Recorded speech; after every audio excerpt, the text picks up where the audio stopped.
Vamos a dar inicio a la 10ª ya sesión de nuestro seminario de investigación CHIC. Esta vez vamos a escuchar una charla de ecología, derechamente, del alumno del Magíster de Ciencias Biológicas de la Universidad de Chile, Álvaro Silva, y en conjunto con su profesor guía, el profesor Ramiro Bustamante. La charla Dualidad de Hutchinson y los bordes geográficos de las especies. Bienvenidos todas y todos. Muchas gracias Álvaro y Ramiro por esta oportunidad de escucharlo. Y bueno, aprovecho de pedir las disculpas del caso de parte de Ricardo, que no va a poder conectarse el día de hoy, porque le pusieron una reunión en la universidad así que no podía dejar de asistir.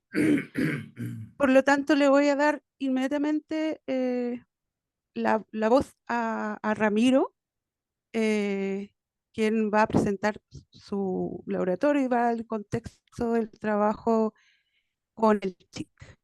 Hola Ramiro, hola Álvaro, muchas gracias. Los escuchamos. Ya. Hola a todos. Primero que nada tengo que pedirles disculpas porque ando súper afónico. Estoy resfriado. Debería estar acostado, pero vamos que se puede. Bueno, yo debo ser uno de los investigadores más senior, por no decir viejo, del CHIC. Y participé con Ricardo desde la génesis de este proyecto, porque a mí siempre me interesó mucho desde la ecología la mirada de Ricardo, particularmente el concepto de conservación biocultural. Pero obviamente que la conservación biocultural tiene un componente de biodiversidad que es necesario conocer. Entonces, en este proyecto Chick se amalgama muy bien los aspectos disciplinarios con los aspectos interdisciplinarios, y eso a mí es uno de los desafíos por estar para realizar, digamos, dentro de este proyecto. En lo interdisciplinario yo estoy aprendiendo, pero dentro del esquema organizacional del proyecto, yo soy investigador asociado. Mi jefa es Elke. Ella es la investigadora principal de la línea, dentro de la línea 2, que es la homogenización biocultural. Y como es necesario conocer aspectos de la ecología de las invasiones biológicas, ahí yo estoy bastante bien ubicado. Pero hoy día no les voy a hablar para nada de invasiones biológicas, ¿ya? De hecho, vamos a hablarles de una especie nativa, porque al final una especie invasora, una especie exótica o una especie nativa se rigen por las mismas reglas ecológicas, las mismas limitaciones. Por lo tanto, siempre es importante aprender. Eh, entonces, pertenezco a la sublínea de la línea 2, que se llama homogeneización biocultural, ¿ya? Y dentro de eso, mi propuesta ha sido trabajar en aspectos de biogeografía, específicamente modelos de distribución de nicho. Yo les voy a hablar un poco de eso. Necesito compartir. ¿Cómo lo hago? Uy, perdón, tengo que dejar de compartir. Mm. Bueno, Ya.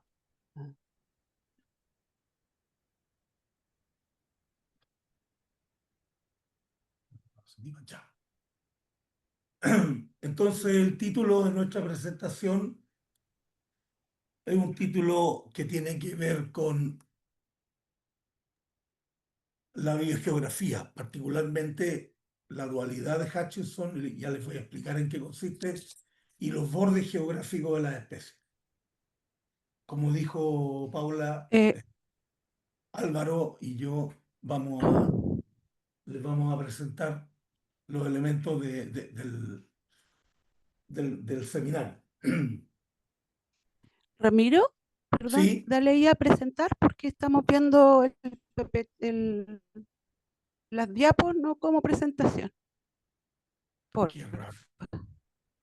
creo que hay ¿Y que cómo se apretar ahí hace en eso? presentar. Ah, Ahí donde tienes el cursor abajo. ¿cómo se ve ahí? Eso, perfecto. Ya. Ahí, Entonces, partamos con una idea general. De los rasgos o de los elementos más fundamentales de la biogeografía es estudiar las causas que determinan la distribución espacial de la biodiversidad en todos sus niveles jerárquicos, tanto composicionales como funcionales o estructurales. Yo estoy suponiendo que todos tenemos una cierta idea de lo que es la biodiversidad. Y estas causas tienen que ver con la ecología, por un lado, o históricas. Y ahí se definen dos áreas de la biogeografía, pero ambas tipos de biogeografías finalmente hacen referencia de una u otra manera a lo que se llaman las tolerancias ecológicas, o sea, el concepto de nicho. Entonces, solamente para que ustedes, para recordar, el concepto de nicho es un concepto central en ecología. En esta altura yo diría que uno de los conceptos más importantes y que está incorporado prácticamente en todas las disciplinas, tanto en ecología como biogeografía o evolución, ¿ya? De una u otra manera, el concepto de nicho nos sirve para situar a las especies dentro de sus limitantes. ¿Qué puede hacer? ¿Dónde puede vivir? ¿Dónde no puede vivir? Y por lo tanto, tanto en tiempo ecológico como en tiempo evolutivo, podemos usar ese concepto para estudiar los patrones que encontremos. Finalmente, este concepto es interesante porque además tiene una historia que es necesario recordar. El primero que habla de nicho es Joseph Greenell, el año 24. Este señor era un ornitólogo que estudiaba estos pajaritos Toxostoma, el género Toxostoma, y él fue el primero que da una definición. Y él dice que el nicho es la distribución última, es la unidad de distribución última dentro de la cual una especie puede sostenerse debido a sus limitaciones. ¿Ya? Entonces es interesante porque el concepto de nicho de Greenhill está en el espacio geográfico, en lo que ocupa, está fuera de la biología. El organismo, el nicho, digamos, ofrece oportunidades y la especie puede ocuparlas si es que está dentro de esas oportunidades. La siguiente definición, estoy pegando un salto. Evelyn Hutchinson, el año 57, toma una idea muy simple que en ecofisiología se utiliza. Cuando uno hace un experimento controlado para una planta o un animal, para una planta en este caso, yo quiero saber cuál es el desempeño de la especie en un gradiente ambiental. ¿Ya? Que este gradiente puede ser luz, pH, nutrientes, y generalmente, digamos, las especies responden con una curva gaussiana, tipo Gauss. Y de esta manera uno puede encontrar los óptimos, los subóptimos y situaciones en que el desempeño de la especie es cero, ¿no? O sea, que está fuera de sus capacidades para poder vivir y sobrevivir y reproducirse. Entonces Hutchinson se preguntó, bueno, en la naturaleza esto también tiene que darse. Y por lo tanto, pero una especie en la naturaleza está sometida a muchos factores o gradientes ambientales. Y ahí surge el concepto de nicho, que para la época es un concepto revolucionario, el año 57, ¿ya? Él concibe el concepto de nicho es, imagínate, un espacio ambiental en este caso con tres variables, podría ser más, que define un espacio ambiental multivariado. Y las especies ocupan una fracción de ese espacio ambiental. Y ese espacio ambiental que ocupa la especie es el nicho. O sea, el nicho sería un hipervolumen que estaría anidado en este espacio ambiental multivariado, que podría obviamente coexistir con otras especies que también están ocupando ese ambiente. Ahora, dado que para cada variable ambiental la especie tiene una respuesta en desempeño o fitness, uno podría sugerir que en el centroide de este hipervolumen coinciden los óptimos asociados a cada una de las gradientes. Por lo tanto, esta sería una zona de alto fitness y a medida que yo me voy alejando, el fitness o el desempeño va a ir decreciendo hasta que fuera de este espacio el fitness va a ser cero. Como ustedes pueden darse cuenta, este es un concepto muy revolucionario para el tiempo porque primero es muy abstracto. Además, es multivariado, concibe un espacio ecológico multivariado. Ojo que para ese tiempo los métodos multivariados todavía no se habían inventado, ¿ya? Los métodos multivariados que nosotros trabajamos tan sueltos de cuerpo, ahora los usamos, se inventaron en la década del 60. Entonces, este era un concepto que fue muy cuestionado por lo abstracto y por lo difícil de trabajar con él. Les voy a contar una pequeña historia.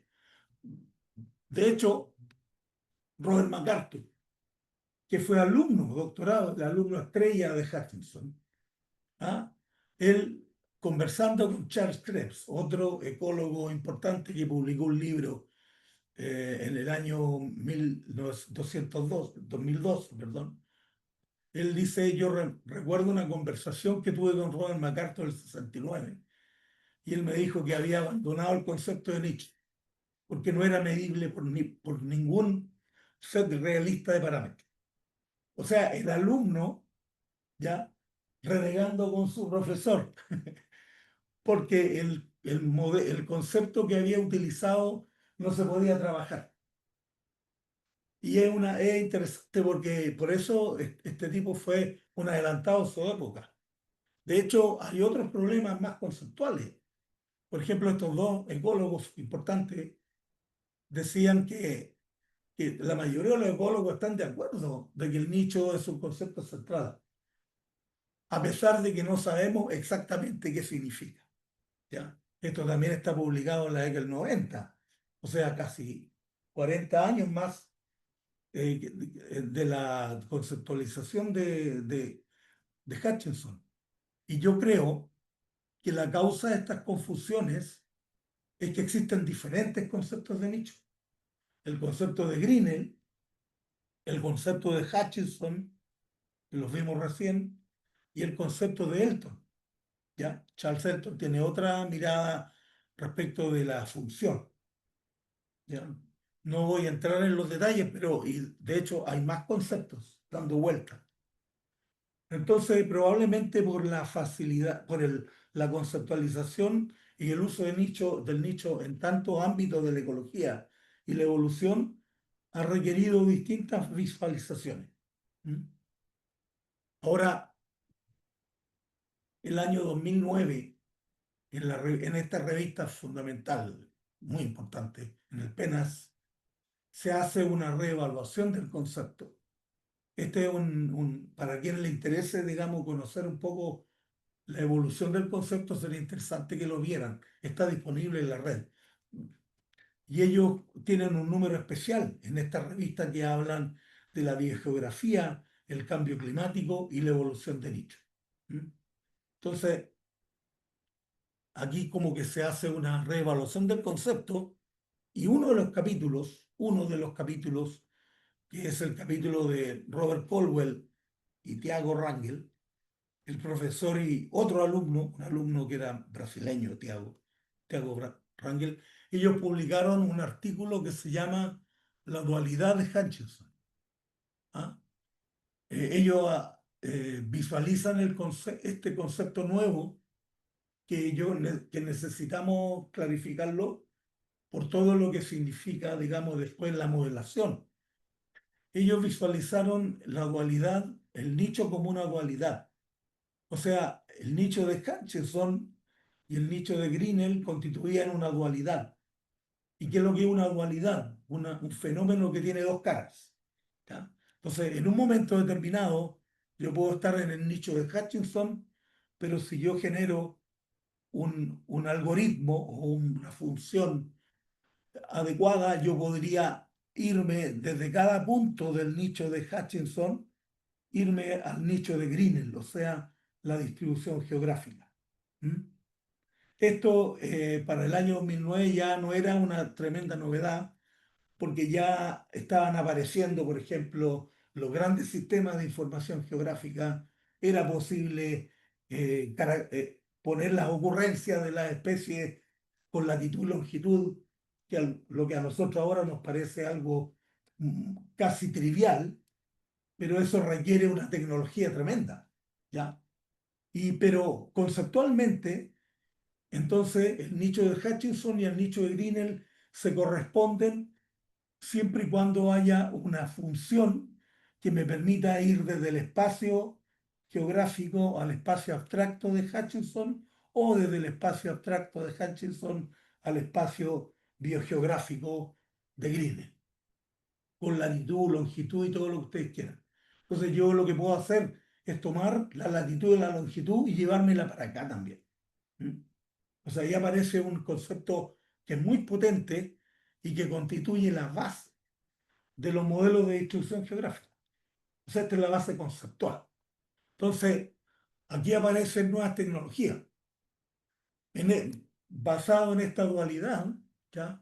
Aparece un libro del año 2011, Nicho ecológico y distribución geográfica. Aparecen una serie de algoritmos, Clean, Max, Regression Tree, etcétera, etcétera, etcétera, y muchas ocurrencias. Algoritmos que me permiten hacer el movimiento de las dos dimensiones del nicho, pero también hay ocurrencias. O sea, la presencia es como yo diría, la manera más simple de evaluar el fitness o el desempeño. Si una especie está ahí, es porque puede hacerlo, porque ahí hay condiciones que le permiten vivir. Y cuando hay una ausencia, uno dice, en esa condición, la especie no puede vivir. Es una mirada muy simple porque hay toda una complejidad que no podemos discutir después. Y estas ocurrencias o presencias empiezan a ser redescubiertas en museos, herbarios y actualmente en redes sociales, la ciencia ciudadana, ¿ya? Entonces, ya no estamos en la situación de Hutchinson, de MacArthur, cuando decía que era un método que no se podía trabajar. Ahora están todos y además están los datos ambientales que nos permite caracterizar este espacio multivariado ambiental, que ya sea en términos de clima, topografía, tipo de suelo, huella humana, etcétera, etcétera, etcétera. Y para más remate, esto puede ser gratis. O sea, yo no necesito ganar mi proyecto Fondesit para hacer una modelación de nicho. Lo que sí necesito es tener una buena pregunta, porque créanme que ahora hacer modelación de nicho usando esta dualidad y esta tecnología es trivial. O sea, si tú vas a publicar una modelación de nicho en un artículo, no te lo van a aceptar. Ya no te lo aceptan. ¿Cuál es el problema que quieres enfrentar con esta herramienta? Y a mí me parece bien. O sea, ahora, ¿en qué consiste la modelación de nicho? Pero un poquitito, déjame. ¿Cómo se saca esto? Lo voy a dejar por aquí. Entonces, la dualidad de Hutchinson es la base de los modelos de nicho y los modelos de distribución potencial. ¿Ya? Entonces, ¿qué es lo que tenemos? Tenemos aquí ocurrencias. Insisto, las ocurrencias son la manera más simple de estudiar el desempeño de una especie. ¿Ya? Porque si la especie está allí es porque puede vivir. Es un supuesto que puede ser controversial también. Y tengo yo bases ambientales. En este caso voy a modelar el nicho de una especie acuática. Entonces tengo temperatura del agua, concentración de nitratos, salinidad. Y todo esto está georreferenciado con raster y todo lo que ustedes quieran. O sea, es cosa de saber la técnica y empezar a trabajar. Entonces yo lo que hago a través de un algoritmo que es Maxent o Regression Tree, hay muchos, es tomar esto y correlacionar esta información con estos datos de ocurrencia y obtengo el nicho hutchinsoniano. O sea, tengo un espacio, en este caso tridimensional, y mis ocurrencias están en ese espacio tridimensional. Este sería el nicho. Pero además están otros espacios, otros puntos del espacio que, si bien es cierto, no tienen las ocurrencias allí, pero puede ser que tengan las mismas condiciones ambientales que existen en las ocurrencias reales. Entonces, lo que hace el modelo ahora, vuelve al espacio geográfico y genera un mapa de suitability o modelo de distribución potencial, y no solo te reconstruye los puntos de donde tú saliste, sino que además te reconstruye otros espacios que no han muestreado, pero que tienen las mismas condiciones ambientales de la ocurrencia. Y tenemos entonces un modelo de distribución potencial. Esa es la base fundamental de los modelos de distribución. ¿Mm? O sea, créanme que hacer modelos de distribución ahora es casi un juego. O sea, no, acá, por lo menos en la facultad, los alumnos que pasan por ecología aprenden al tiro, pero tenemos la tecnología, pero la pregunta, ¿cuál es la pregunta que yo tengo que responder? Eso es lo que hace la diferencia. ¿Ya? Siempre en ecología la pregunta tiene preeminencia sobre el método. ¿Mm? Los métodos a veces se transforman en casi triviales de repente. Y dado que tenemos R y ahora tenemos inteligencia artificial, ¿no? Le podemos pedir al tonto inteligente ese que nos haga un modelo y lo va a hacer. ¿Pero para qué? Ahí está la clave. Bueno, espérate. Ahora, esto es lo que la dualidad de Hutchinson te permite entonces irte desde el espacio de Hutchinson o desde el nicho hutchinsoniano al espacio geográfico y generar un modelo de distribución. ¿Ya? Pero uno podría hacer una pregunta más particular. Un modelo de distribución tiene rasgos. La distribución geográfica de una especie tiene atributos. Por ejemplo, el rango de distribución o los bordes. Y aquí también podemos usar la dualidad de Hutchinson para explorar si desde el espacio nicho yo puedo identificar, por ejemplo, los bordes de distribución. Esto yo lo pongo de manera gráfica, pero en la realidad los bordes son adimensionales y los modelos de nicho tienen una grilla de 1 kilómetro por 1 kilómetro. Entonces, es prácticamente imposible inferir o estimar el borde de distribución desde un mapa.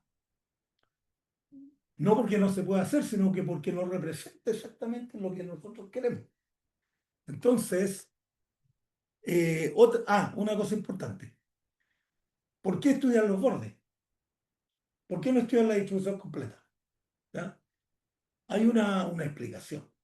De hecho, Charles Darwin en el año 1857 ya tenía una hipótesis para explicar los bordes de las distribuciones de las especies.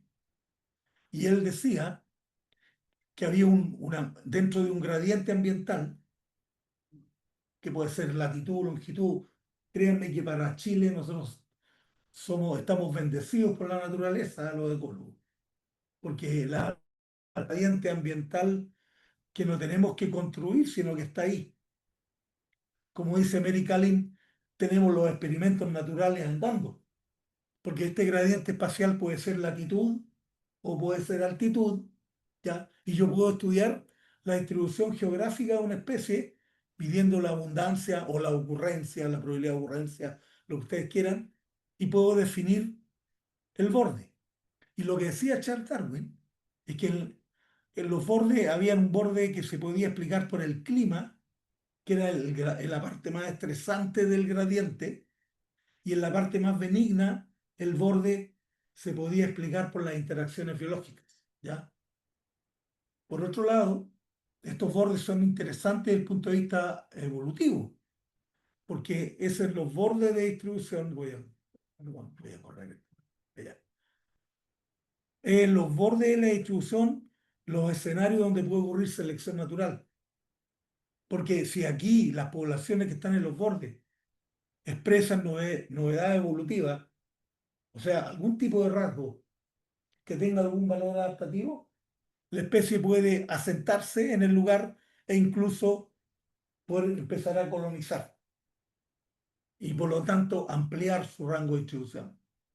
Entonces, los bordes son claves para poder entender qué va a pasar con la especie en el presente, qué está pasando en el presente y qué podría pasar en el futuro. ¿Mm? Ahora, también los bordes son importantes para entender las restricciones, porque el borde podría reducirse, podría moverse en un sentido, en este sentido que yo estoy moviendo la flecha. Y eso es extinción de poblaciones. Y los cambios ambientales fuertes que estamos experimentando actualmente pueden estar afectando los rangos, los bordes y por lo tanto las distribuciones geográficas de la especie se pueden empezar a comprimir, ¿ya? Entonces, el estudio de bordes no es antojadizo, sino que es interesante desde el punto de vista de que hay preguntas muy interesantes. Ahora, metodológicamente hablando, ¿cómo uno puede proceder desde la teoría de nicho? Que eso es lo que nosotros hemos estado haciendo en los últimos años. Ah,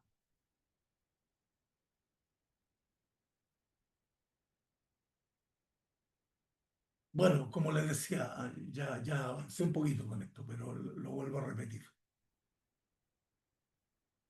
Estimar bordes desde el mapa es muy complicado por la escala, ¿ya? Porque el píxel de Working, por ejemplo, mapas climáticos es de 1 kilómetro por 1 kilómetro. Y el borde es adimensional, o sea, ahí hay una inconsistencia lógica. Entonces, nosotros hemos estado trabajando con esto y generamos una metodología, ¿ya?, para predecir bordes de distribución desde el nicho ecológico, pero basado en la dualidad de Hutchins. Y aquí yo les mandé 2 papers que ilustran un poco eso. No voy a hablar de estos papers, sino que sencillamente decirle que este método que nosotros hemos desarrollado fundamentalmente con Stephanie. Stephanie fue mi alumna de doctorado, con ella se nos ocurrió estudiar esto desde el nicho y después lo hemos aplicado hacia gradientes altitudinales, gradientes latitudinales, siguiendo la misma lógica. Entonces tengo aquí a Stephanie y Aldo Alfaro, un título de pregrado, que lo publicamos en noviembre. O sea, fue un bonito trabajo. Entonces, les voy a contar el método, de manera de que después Álvaro pueda desarrollar su tesis bajo la idea que ya hay cierta comprensión respecto de la metodología. Entonces, imagínense ustedes que yo tengo el hecho y tengo yo acá el nicho ecológico. Y yo quiero estudiar el borde de distribución en un espacio, en un lugar determinado, ya en la cuarta región, en la zona cordillera, si quiero estudiar rangos altitudinales. Y si cuando uno tiene el espacio ambiental, si bien es cierto, este es el espacio ambiental global, uno puede subdividir este espacio ambiental en espacios ambientales más chiquititos. Entonces, por ejemplo, Álvaro les va a hablar de este espacio ambiental climático de la cordillera de los Andes. de una zona de la cordillera de los Andes. Entonces uno puede sobreponer ya este espacio ambiental con el nicho. Entonces lo que yo tengo acá son dos zonas. Tengo la sobreposición del espacio ambiental con el nicho y zona donde no hay sobreposición. Entonces uno podría decir, bueno, todos estos puntos que están aquí, recuerden que estos puntos pueden estar georreferenciados, ¿ya? Eso es importante. Y yo puedo pasar estos puntos por un modelo de elevación digital y además también puedo saber la latitud, la longitud y la altura. Estas son las zonas adecuadas, en que el ambiente se sobrepone con el nicho. Y estas son las zonas no adecuadas, ¿ya? Vamos a trabajar por ahora con este espacio. Entonces lo que yo puedo hacer es tratar de buscar cuál es la altitud que el modelo predice, que puede ser altitud máxima, altitud mínima o los rangos altitudinales.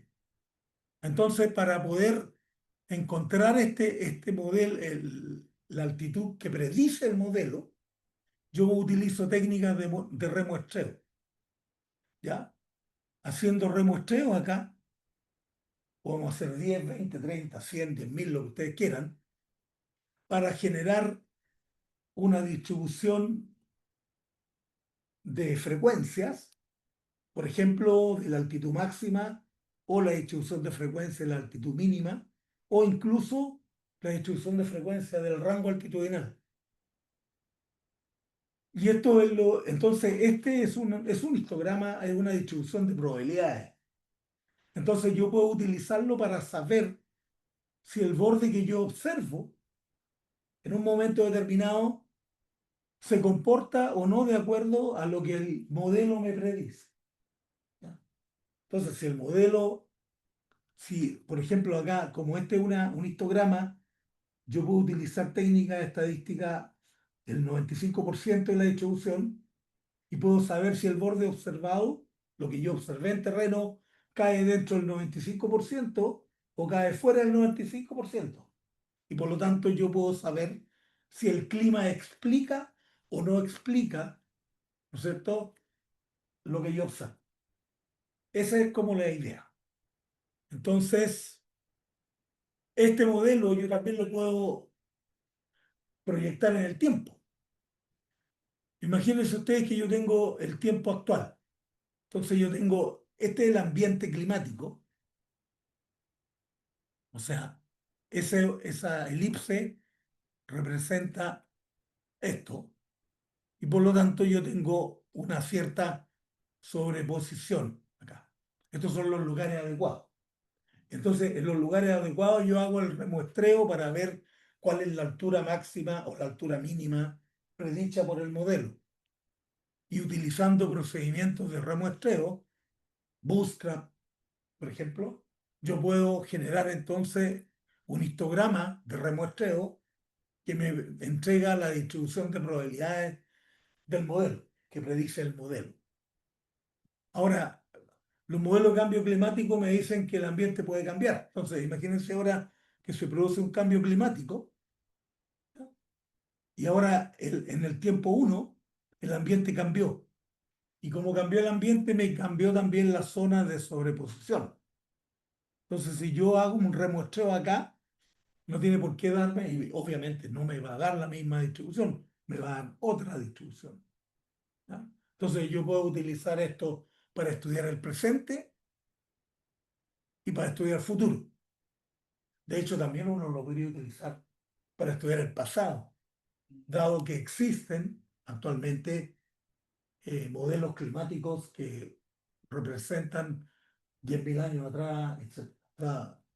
O sea, tenemos un método súper flexible, gráficamente muy amable, pero que está basado en la idea de que el nicho tiene una representación espacial tanto en el modelo de mapa, en el mapa, pero también en algunos atributos de la distribución. Uno podría trabajar con la media. ¿Cómo cambia la media de la distribución? Y yo puedo utilizar este procedimiento para ver la distribución de probabilidades de la media. ¿Mm?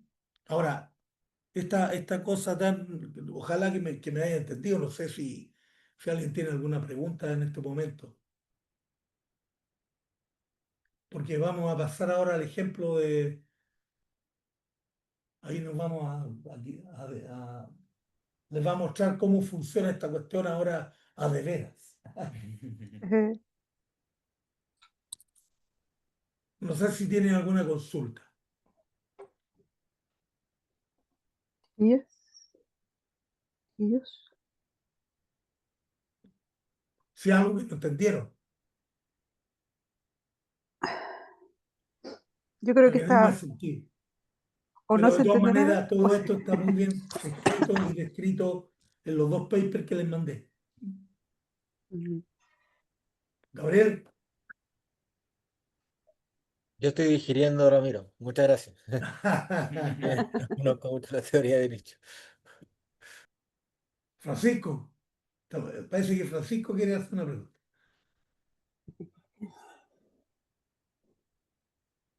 No, Ojo, esto por sirve, mi parte creo que está bastante clara la explicación que acaba de dar Ramiro. Muchas gracias. ya, esto se puede usar para especies exóticas, para especies nativas. O sea, aquí el método, esta aproximación metodológica es general para cualquier especie. Mm. Rodrigo, mi colega Rodrigo Villa. Oye, no, yo tenía una pregunta en delante cuando comenzaste la exposición, pero la contestaste con el concepto greneliano de nicho. Entonces, todo lo que mi visión, digamos, de Hutchinson ya no vale. No, ya me cambiaste de la manera de ver porque cuando estaba hablando de este espacio, estaba pensando en, por ejemplo, especies que tienen amplios rangos de distribución, qué sé yo, Ñirre, la lenga. Entonces, ¿cómo se ve en este concepto de Hutchinson eh, el nicho? Po? Claro, el tema, recuerda tú que los gradientes latitudinales son muy diferentes a los gradientes altitudinales, porque tú puedes tener un cambio brutal en temperatura, en altitud en 1000 metros. En 1000 metros, tú te mueves 1000 metros en altura y es lo mismo que moverse 100 kilómetros o 200 kilómetros en la latitud.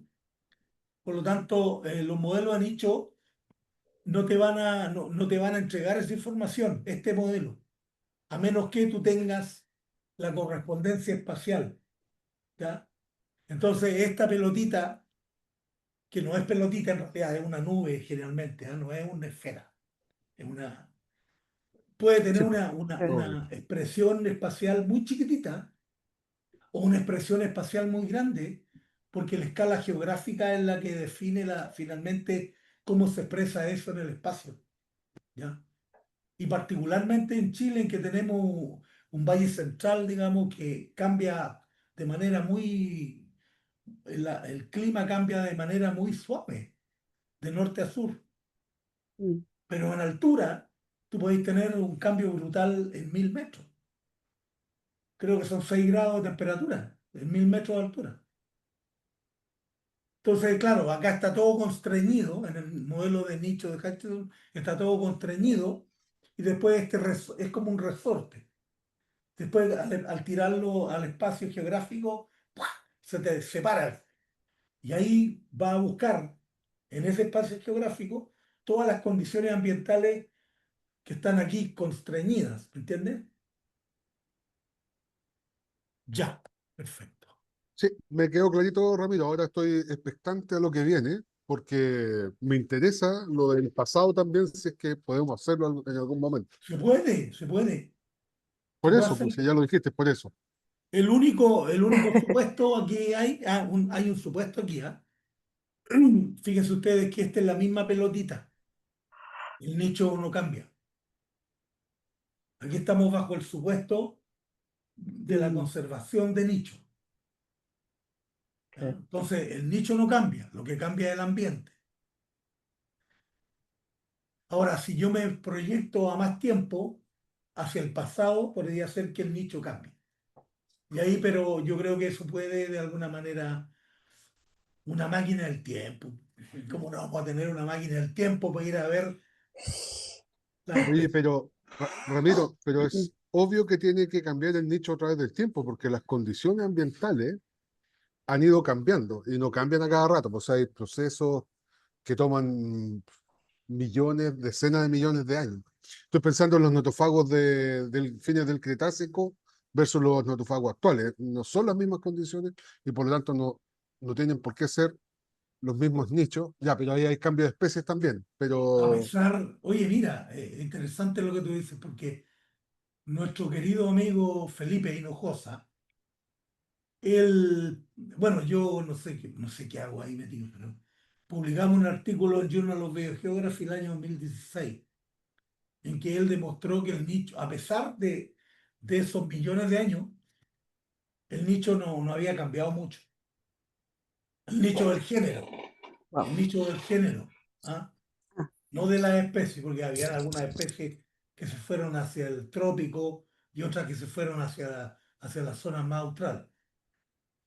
Pero ahí, eso es un supuesto, ¿entendí?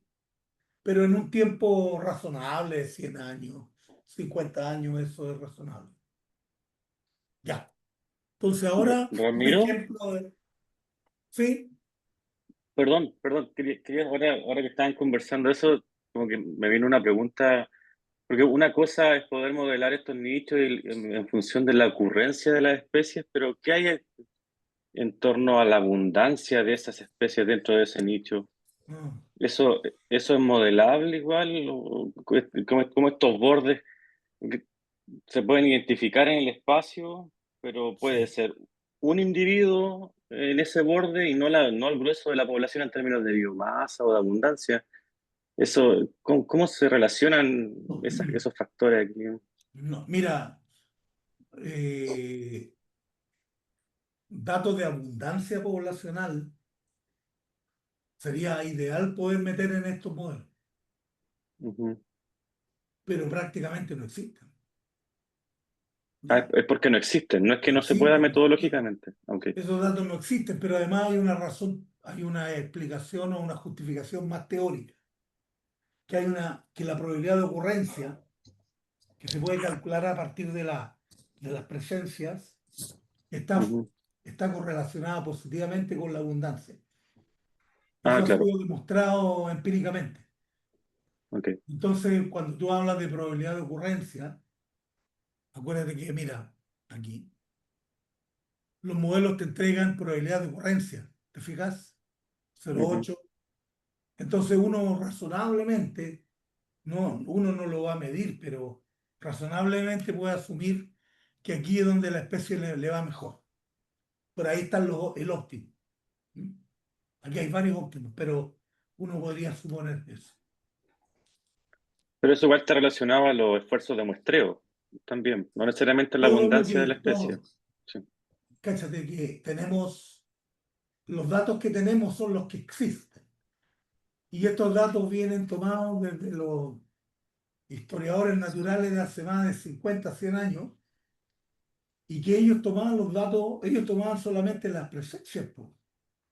Claro. Los botánicos y los zoólogos no notaban la ausencia, porque ellos que estaban interesados en otras cosas. Entonces nuestra base de datos es lo que hay, no hay más. Ujú. Entonces acuérdate tú que los métodos de modelación de nicho, tú puedes generar pseudo ausencia, hay unos chamullos medio estadísticos para sacar para sacar ese problema de encima. Claro. Pero es lo que hay y los datos están sesgados geográficamente. Los botánicos en Chile, esto ya está demostrado, colectaban más frecuentemente cerca de su casa que lejos de su casa. ¿Ya? Hay todo un problema de sesgo, porque estos datos no fueron tomados para esto. ¿Me entiendes? Los datos que hay en los herbarios fueron tomados con otro objetivo, pero es lo que hay, no hay más. Y tenemos que asumir. Muchas Bueno, gracias. quien quiera meterse a la parte metodológica de los modelos, puta, perdón, tiene que métase ahí y va a poder pasar toda su vida, pero para mí ese problema, siempre van a haber problemas y cuestionamientos, siempre, siempre, siempre. Ya, cuestiones mejor a Álvaro. Ramiro, ¿Aló? sí, acá Sebastián. Sebastián. Eh, Justamente ahora último que mencionaste lo del sesgo caminero, que es súper, está siempre súper presente, porque en el fondo uno va hasta donde llega el camino o hasta donde dan las piernas, entonces es súper potente ese efecto. ¿Existen como algunas eh, metodologías o alguna forma como de tener en cuenta ese sesgo en los modelos o algo así? Sí, mira, tú no podés controlarlo, pero tú puedes, o sea, tú puedes evaluarlo. ¿Cuánto sesgo tienen mis datos? ¿Mm? Pero no puedes hacer más. No puedes hacer más porque los datos están ahí. No, ya no es posible volver a tomar datos. Yo conozco dos trabajos en que se ha hecho un diseño estadístico para hacer modelos usando cuadrículas y yendo por cuadrícula. 0, 1, 0, 0, 1, presencia, ausencia. Pero no conozco más, sino es muy complicado esto, requiere plata. Tenéis que moverte mucho. Por lo menos benzina, alojamiento y comida. Por eso es gratis cuando tomáis las bases de datos que están en los herbarios, pero si queréis generar tu propia base de datos, como Álvaro les va a contar, tiene que transpirar. Les cuento. Álvaro.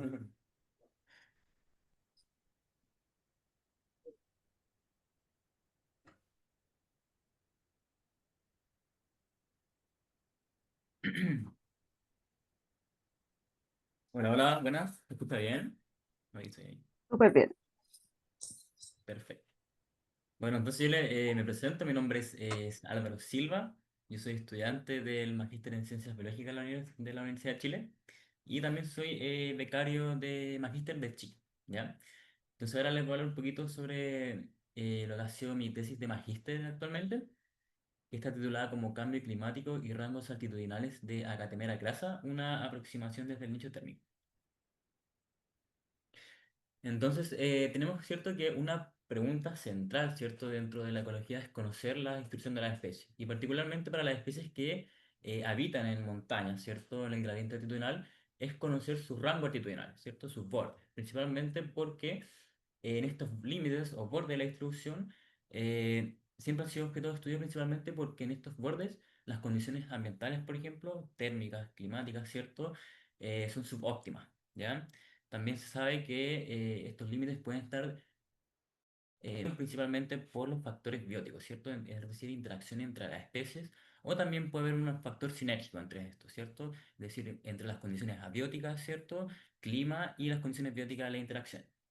Y todo esto principalmente también, si lo centramos en el último objetivo, ¿cierto? Que son los indicadores de cambio, es conocer qué va a pasar en el futuro, es decir, si este rango altitudinal, si estos límites altitudinales se van a desplazar en función del cambio climático, ¿cierto?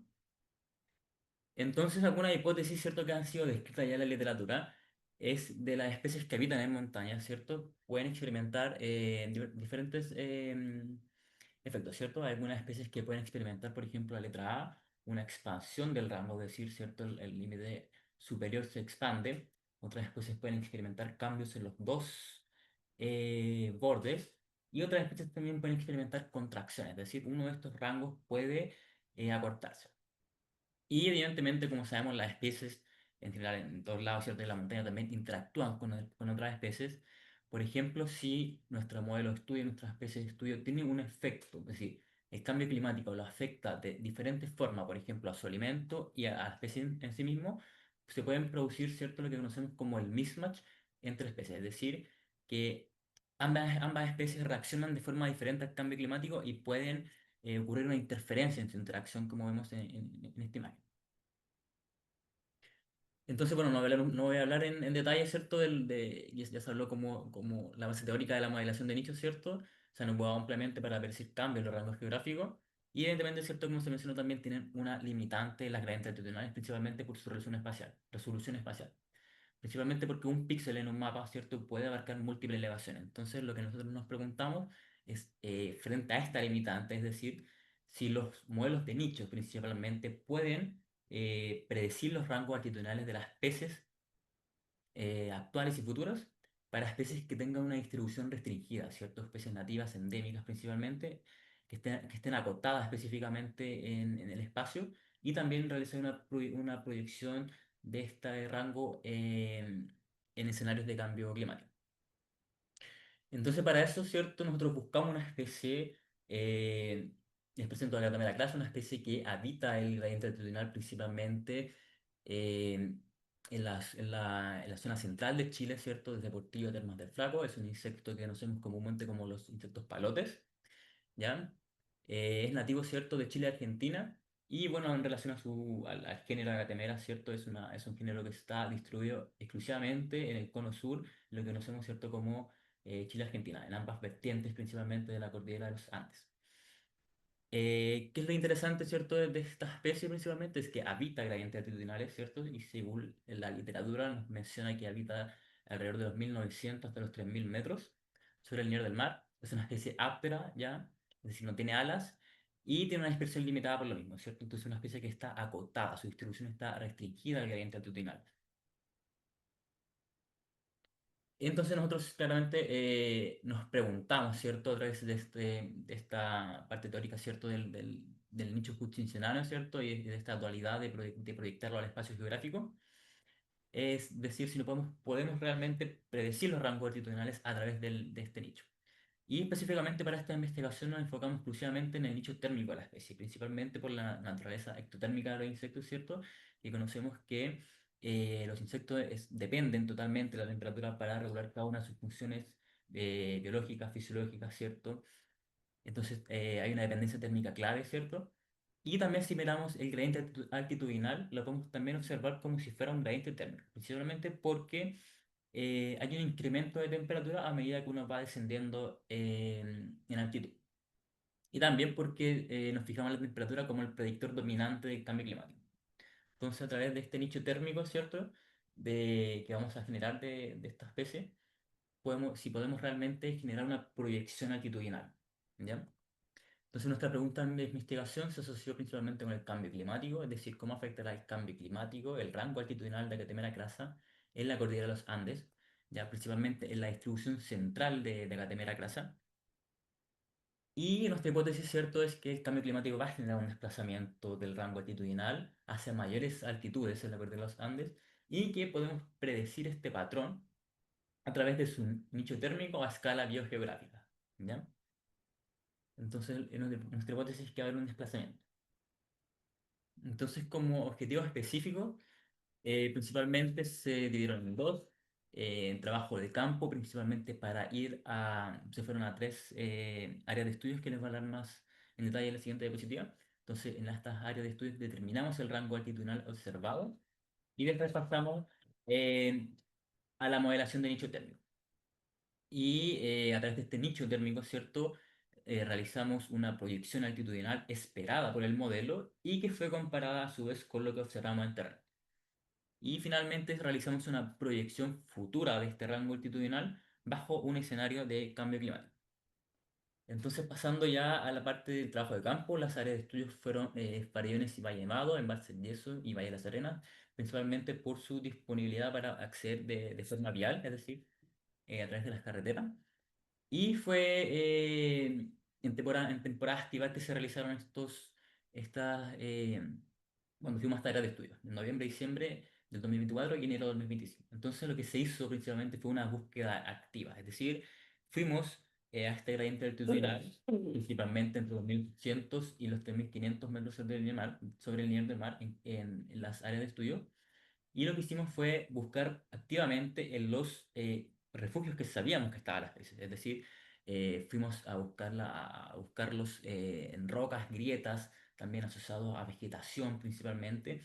y en cada uno de las áreas de estudio se iba haciendo esta búsqueda aproximadamente de entre 100 a 200 metros según accesibilidad del terreno. Principalmente cuando había mucha pendiente, evidentemente no podíamos acceder a hacer una búsqueda en esos lugares.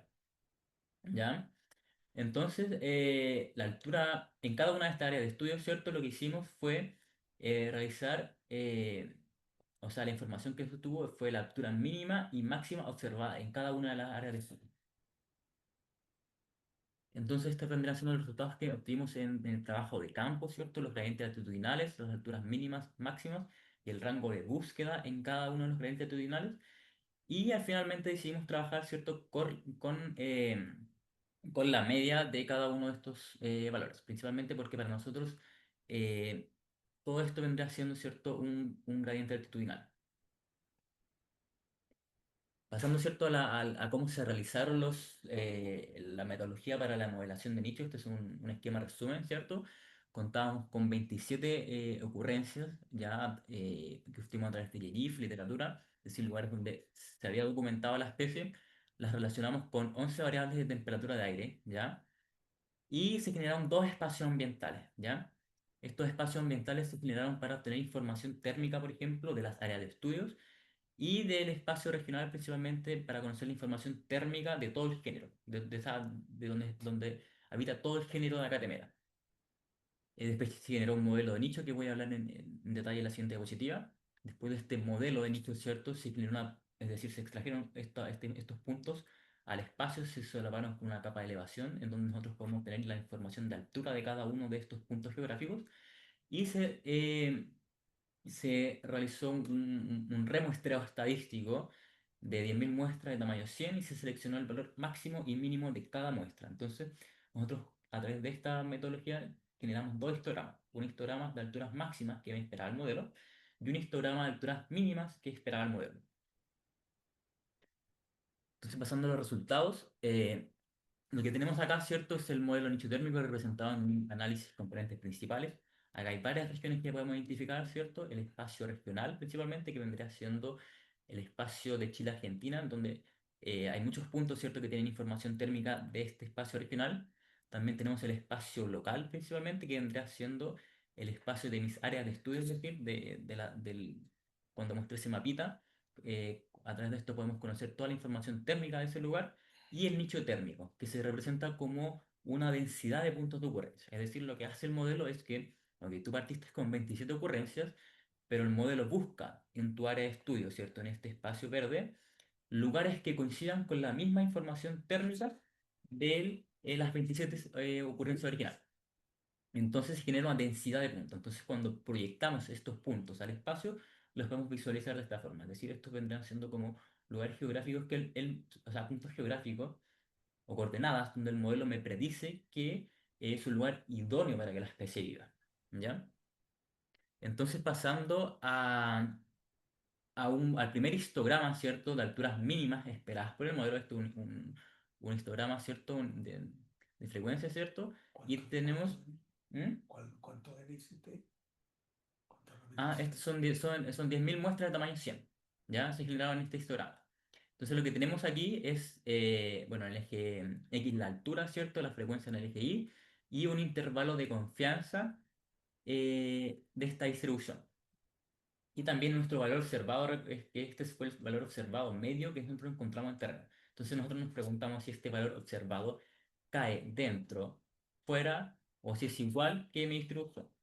Entonces lo que obtuvimos en este resultado, ¿cierto? Es que el observado, es decir, lo que nosotros observamos en terreno es mayor, ¿cierto? Que lo que espera el modelo. Entonces, evidentemente nosotros nos preguntamos, ok, de acuerdo al nicho térmico de Acatemera crasa, podría vivir a una menor altura, ¿cierto? Pero nuestro modelo, o sea, lo que nosotros observamos, es decir, lo encontramos a una mayor altura. Entonces hay un factor externo que estaría limitando su límite inferior. Entonces, una de las explicaciones, ¿cierto? Que nosotros hipotetizamos claramente es que, bueno, no nos había hablado, pero hay una interacción que está descrita de Acatemera crasa con un parasitoide, ¿cierto? Una interacción específica. Es una mosca principalmente, una mosca parasitoide, Phasmophora phasmophagae, ya es un tequinio. Ya que aquí podemos ver, ¿cierto?, algunos cortes de infección que producen cuando estas larvas salen del cuerpo de Agatemera, ¿ya? Y no lo matan, ¿ya? Entonces, algo interesante, ¿cierto? Es que, bueno, se habían hecho experimentos previos en trabajos de otros investigadores en donde ellos buscaron o vieron qué efecto tenía, por ejemplo, la temperatura en condiciones controladas del laboratorio en el tiempo de desarrollo de la pupa. Este tendría siendo la pupa y el adulto. Entonces, ellos encontraron que a una mayor temperatura, es decir, 30 grados, encontraron que había un menor tiempo de desarrollo. Es decir, que la temperatura estaría acelerando este desarrollo de pasar de estado de pupa a estado adulto. Entonces nosotros podríamos pensar que esto podría tener un efecto o una incidencia en una alta tasa de parasitismo. Entonces, como sabemos que hay un efecto de la temperatura en el tiempo de desarrollo del parasitoide, y que también si lo sumamos, ¿cierto?, a este gradiente térmico que observamos en la altitud, o sea, en el gradiente altitudinal, o sea, y si lo relacionamos, ¿cierto?, con esto, que al disminuir la altitud, ¿cierto?, incrementa la temperatura. Si hacemos una conjunción de estos dos factores, ¿cierto?, nosotros podríamos hipotetizar que a menores altitudes, ¿cierto?, incrementa la temperatura, lo que a su vez podría sugerir, ¿cierto?, una mayor tasa de parasitoidismo que se vería, por ejemplo, reflejado en la supervivencia de Agathemera clase. ¿Ya? Eso por un lado a nivel inferior. Cuando nosotros pasamos, ¿cierto?, al otro extremo, ya nos vamos hacia el límite superior, ya se generó, ¿cierto?, otro histograma de alturas máximas que esperaba el modelo. Entonces aquí nos encontramos con otra situación. Principalmente, ¿cierto?, nuestro modelo, ¿cierto?, a través de este intervalo de confianza, aquí tenemos el valor observado en terreno, ¿cierto?, en línea roja, es menor que lo que espera el modelo. Entonces nosotros, ¿cómo interpretamos esto? Es que el modelo me predice que Acatemera crasa podría vivir a una mayor altitud, es decir, que no hay una restricción térmica, o sea, que no hay una limitante térmica para que viva a una mayor altitud. Pero, ¿cierto? Sabemos que las especies también interactúan con otras especies, entonces, y tampoco les había hablado de esto, pero Acatemera crasa se ha visto principalmente asociada con este principal alimento, plantas del género Acaena, ¿ya? Y entonces lo que nosotros buscamos, ¿cierto?, es a través ya de un muestreo en información de información de Internet, conocer principalmente cuál es la altura máxima de las plantas que están distribuidas en la misma área de estudio que nosotros investigamos. Entonces lo que encontramos, ¿cierto?, es que, bueno, acá están las especies de acaena que sabemos que se ha asociado principalmente a Catemera grasa y nos enfocamos, ¿cierto?, en este valor medio de la distribución de cadenas según la información que obtuvimos de Internet. Entonces, cuando nosotros volvíamos al mismo histograma, ahora integramos un nuevo factor limitante, ¿cierto? Entonces vendría siendo la alimentación, ¿ya? Que alcanza una media de 3.219 metros. Entonces, nosotros, como a través de este procedimiento, ¿cierto?, hipotetizamos que Acatemera crasa en su límite superior estaría limitado principalmente por la disponibilidad de alimentos, es decir, de plantas del género Acaena. Y entonces, pasando ya como el último objetivo, ¿cierto? La proyección de escenario futuro. Lo que nosotros hicimos, ¿cierto? A través de este supuesto de conservación de nicho que fue mencionado, nosotros mantuvimos nuestro modelo de nicho en tiempo presente y lo que hicimos fue agregar un nuevo set de variables, pero en tiempo futuro. Entonces, lo que hicimos fue realizar la proyección futura, agregamos variables de temperatura de aire futuro del mismo laboratorio que creó las capas climáticas presentes y generamos un nuevo escenario local futuro, ¿ya? Y después seguimos con el mismo procedimiento. Ya se pasaron estos puntos en el modelo de nicho al espacio geográfico y se generaron dos histogramas de alturas máximas esperadas máximas y mínimas esperadas por el modelo. Bueno, y el set de variables que se utilizaron, ¿cierto? Fue del modelo 8.5 que vendría siendo como el más dramático, ¿ya? Entonces ya cuando hacemos una comparación, ¿ya? Este vendrá siendo el modelo nicho en tiempo presente, ¿cierto? El que les mostré en delante. Y después tenemos el en tiempo futuro. Si podemos ver, ¿cierto? El espacio local, que vendrá siendo línea verde en tiempo presente, cambia drásticamente cuando le agregamos un set de información futura. Y cuando proyectamos estos puntos para compararlos en el espacio geográfico, ¿cierto? Lo que vemos aquí es que puntitos rojos vendrían siendo los lugares que el modelo predice como lugares adecuados en tiempo futuro. Es decir, hay una contracción muy grande en relación al tiempo presente. Entonces, cuando hacemos ya la comparación mirando hacia el futuro, ¿cierto? Este en verde vendría siendo lo que nosotros observamos en presente, ese es un nuevo histograma, lo que espera el modelo, en rojo vendría siendo nuestro valor observado, que va a ser solamente como un punto de referencia en este sentido, y el amarillo vendría siendo lo que espera el modelo en tiempo futuro, ¿ya? Entonces lo que podemos ver es que hay un desplazamiento hacia la derecha, es decir, nuestro límite inferior estaría siendo desplazado según el modelo en un tiempo futuro. Pasando, ¿cierto?, a las alturas máximas, ya siguiendo esta misma lógica, ¿cierto? En café tenemos en tiempo presente lo que espera el modelo en tiempo presente y en amarillo lo que espera el modelo en tiempo futuro. También vemos un desplazamiento drástico hacia la derecha, ¿ya? Es decir, la altura máxima esperada en escenario futuro se desplaza hacia mayores altitudes. Y otra forma para visualizar, ¿cierto? Lo que espera el modelo en tiempo presente actual y en tiempo futuro es que de cada histograma, ¿cierto? De cada histograma que mostré como resultado, se extrajo la media de ese histograma, tanto el máximo y el mínimo, y se generaron estas líneas de rango altitudinal. Entonces, en tiempo observado presente es lo que nosotros observamos en terreno, en lo que espera el modelo, ¿cierto? Esperado presente, lo que espera el modelo en tiempo presente, y en tiempo futuro, ¿cierto? Lo que espera el modelo en tiempo futuro, ¿cierto? Con una clara, con un claro de mayores altitudes. Y en términos de las conclusiones, ¿cierto? Tenemos que, bueno, a través, ¿cierto?, de esta metodología de esta forma de ocupar el nicho, ¿cierto? Podemos calcular, ¿cierto?, los bordes de la distribución en función de los requerimientos de nicho. En este caso nosotros ocupamos las temperaturas, pero se pueden agregar otras variables, ¿cierto? También nos sirvió para hacer una predicción de un atributo del espacio de la especie, es decir, la altitud. Y cierto, hay dos hipótesis que evidentemente tienen que ser probadas, evidentemente, tanto el rango inferior que nosotros hipotetizamos que está condicionado por la presencia del parasitoide, principalmente ya que el ascenso de la temperatura a una menor altitud incrementaría su tasa de desarrollo. Y también si lo pensamos, ya pasando al otro extremo del rango superior, ¿cierto? Que estaría definido principalmente por la disponibilidad de alimentos. Y bajo escenario futuro, tanto el rango inferior como el superior esperados por el modelo se desplazan hacia mayores altitudes.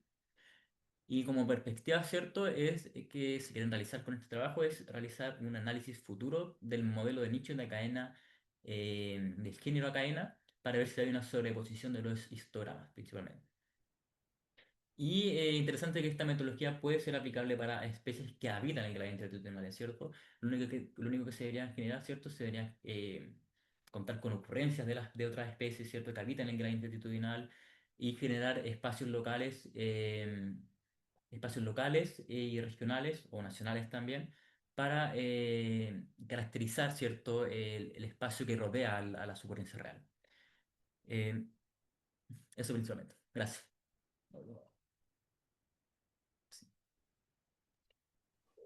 Gracias a ti, Álvaro, y Ramiro también, por la estupenda explicación que nos dio previa para poder entender lo que Álvaro nos iba a contar. Si bien ya hubo varias preguntas, nos quedan 15 minutos para hacer más preguntas y comentarios.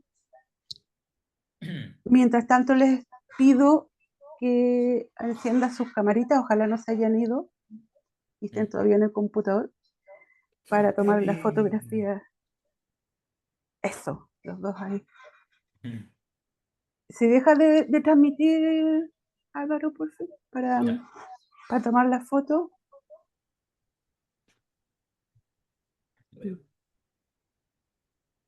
Ahí estoy yo, de nuevo, estoy repetida. ¿Ya? ¿Seguro, seguro? ¿Pedro? Ah, tú, ahí. Bacán. Ahí nos va a tomar la foto, por favor. Ahora sí. Gracias. Oh, espera, porque yo no.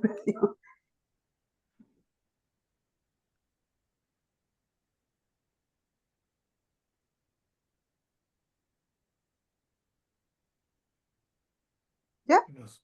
Sí, ahí estamos. Súper, muchas gracias. Gracias. Gracias, Muchas Pedro. gracias por eso. A ver si queda alguna pregunta. Sí, Sebastián, creo que era. Sebastián y Gabriel querían. Sebastián. No, no, o sea, quizás Levanté la mano Ah, involuntaria. ya. Felicitaciones en todo caso, Álvaro. Gracias, gracias. Buenísimo trabajo, Álvaro, sí. Muchas gracias. Gabriel. Gabriel.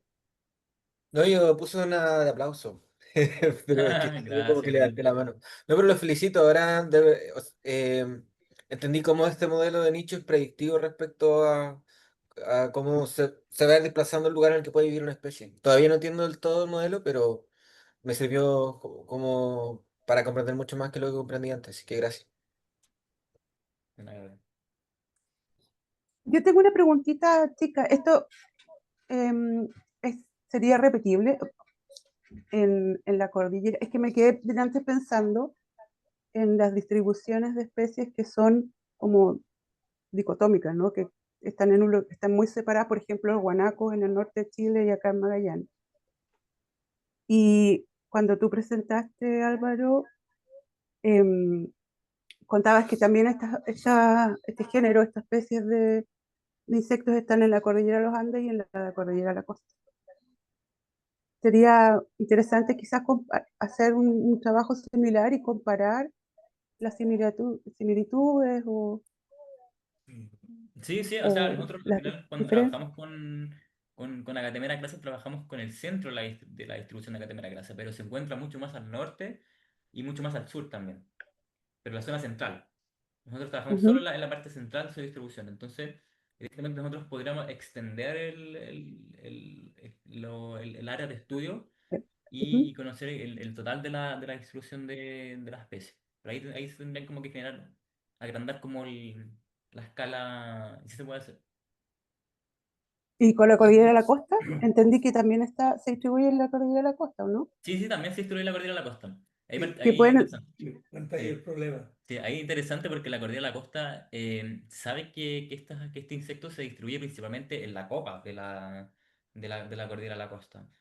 Entonces, claro, claramente uno podría hacer el modelo y el modelo podría predecir que se podría hasta extinguir la especie de esa zona, prontamente, principalmente porque solo ya vive en la punta, ya está como claro. agotadísima. Claro, y la altura esperada estaría sobre la máxima altura observada. O sea, Claro, claro, Cerro de claro la que sí. Campana, por ejemplo, tiene 2000 metros, 2000 y tanto. Y el modelo Ah, podría predecir 3000 metros. Ya no hay espacio, se acabó. claro. No hay Al refugio, borde. no hay refugio Mm, en la mm, costa. Eso lo vamos a poner en la discusión. Mm. buenísimo, buenísimo.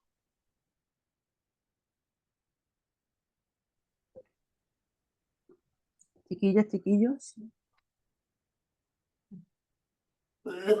Sí, bueno, muchas gracias por la presentación, súper interesante y Gracias. estaba pensando exactamente lo que acaba de decir el profe Ramiro ahora. Porque el modelo podría decir que esta especie puede seguir subiendo en altitud infinitamente, pero obviamente no es viable eso también.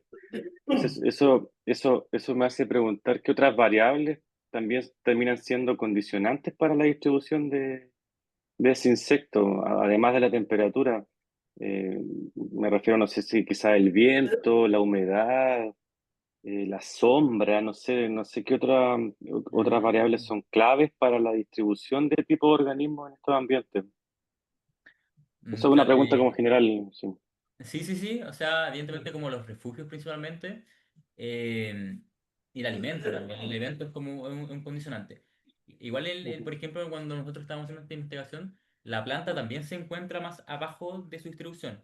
Entonces no hay como no habría como una limitante en el rango inferior por la alimentación, pero sí estaría limitándose por el parasitoide. Entonces ahí como que entran en juego variables como de interacciones biológicas, principalmente. Claro. Y otra cosa es que al ser una especie áptera, ¿cierto? Que no tenga alas, también tiene una dispersión muy limitada. Entonces, eh, está como ahí, está como in situ ahí. Ujú.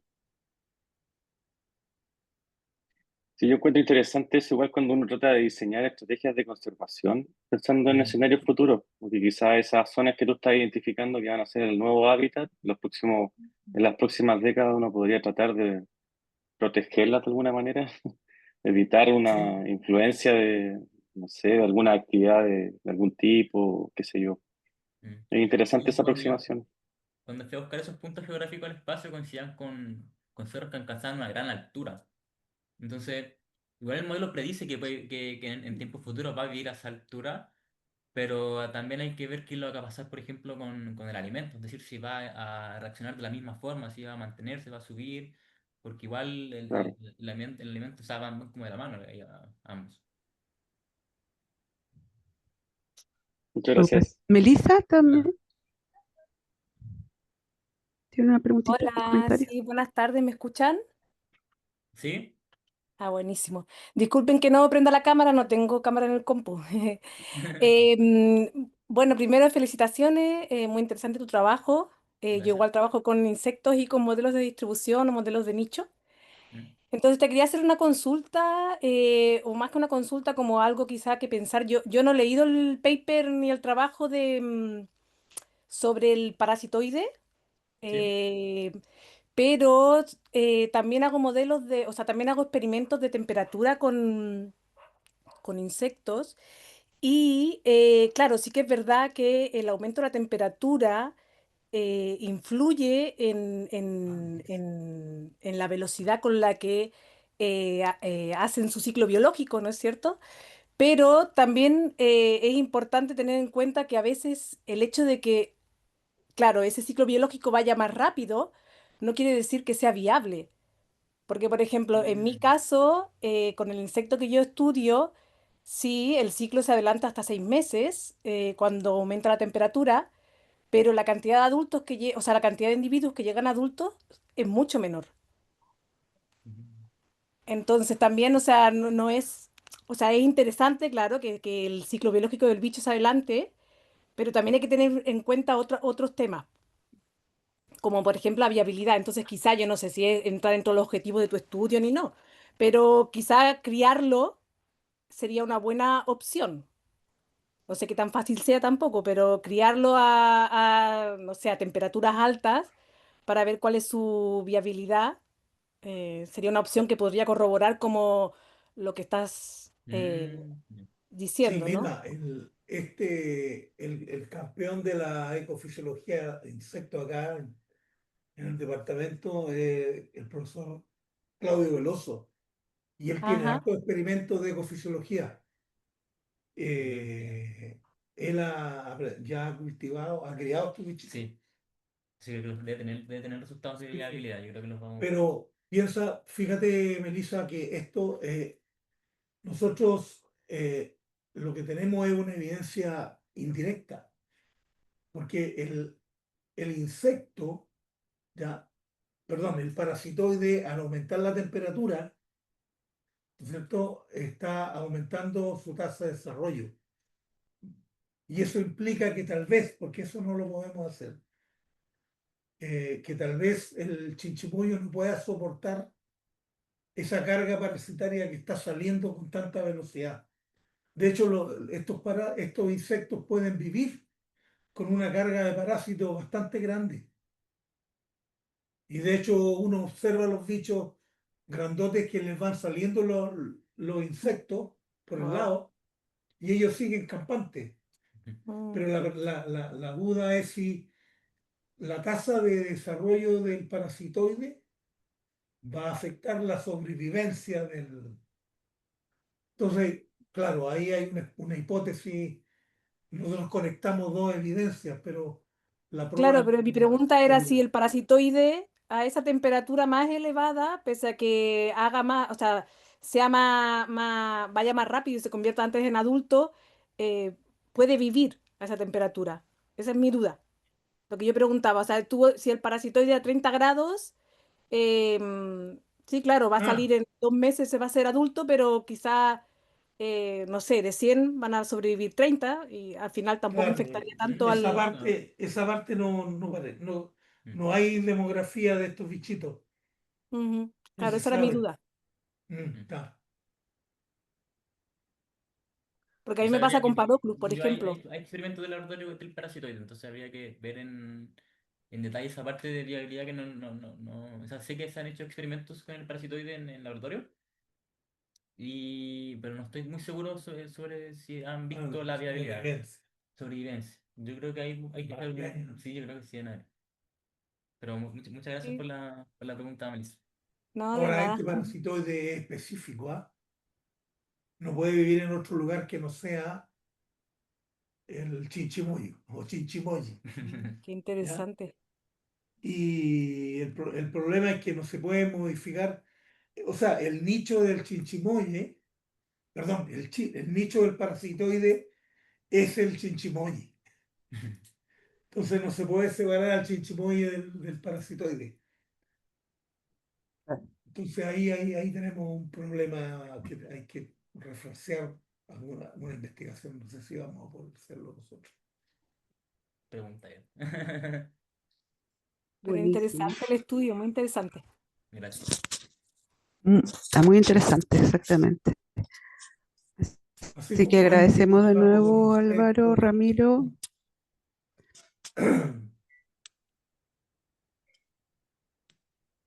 ¿Cómo? ¿Decías? ¿Estabas diciendo algo? No, te estoy diciendo cómo nos hemos ido diversificando. Ah, absolutamente. Desde Y me planta sorprende lo exótica, planta, insecto, ave, ya está en todo el partido. Cualquier bicho que venga le echamos para adelante. y me sorprende lo que cuentas de quién está investigando insectos también en Es que el su Claudio es laboratorio. bastante generalista también, pues. El Él Claudio, trabaja sí, con mamíferos, con aves. sí, claro. Me sorprende. Bacán, bacán. Bacán nicho ahí el estudio de los Oye, insectos. si alguien tiene algún problemita con el gradiente altitudinal ahí en el Cerro La Bandera o en cualquiera de los cerritos, se podría hacer perfecto. Estoy pensando en nicho asociado a los ríos. Hay que buscar las variables adecuadas nomás. Está interesante esa interacción. Melissa, hagámoslo, Listo, Melissa, chiquillas y hagámoslo. chiquillos. Ya, vale, vale. Sí, sí. Paroclus, con Paroclus. Veámoslo, veámoslo. Ya pues, estamos entonces. Vamos entonces. Muchas gracias nuevamente. Insisto, Ramiro, Álvaro. Ramiro, que a pesar de tu resfrío, Pucha, logré y Álvaro, sobrevivir. bueno, ahí contándonos. Sí. Espero que sigas sobreviviendo. Ya. Muchas gracias a todas y todos. Y nos vemos el próximo viernes con la 11ª sesión del seminario de investigación TIC. Muchas gracias. Que tengan un buen fin de semana. Chao.